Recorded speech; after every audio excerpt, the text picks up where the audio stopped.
the more I read about Benda, the thing that struck me as important about him is, first, he said that Christians had no power in the under communism here. Not only Christians, but anybody who wasn't a communist had no power. But that did not mean that Christians had the right to hide in their houses and not get involved in public life, as a lot of Czech Christians did.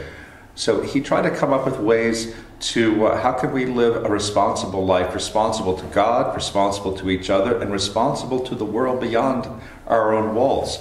This was the parallel polis, and I think that Benda has so much to teach us Americans. We're not living under communism today, obviously, but we also are living at a time when people who believe, as traditional Christians do, have less and less political power and are becoming more and more hated in the public square.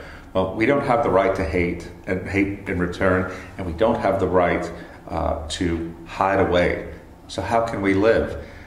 When I met the Benda family in Prague, and to see the courage in those people, and to go to their apartment and to ask Kamila Bendova, how did you do it? How did you create these children and keep your eye firmly planted on what is good and be strong in the face of this evil?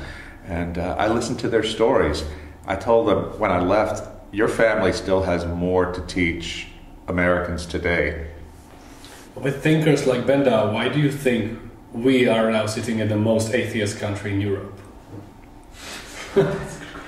That's a great question. Otevřené hlavy. Otevřené hlavy. Světoví intelektuálové, světové problémy. Nové obzory otevíráme v sérii unikátních rozhovorů na rádiu Wave.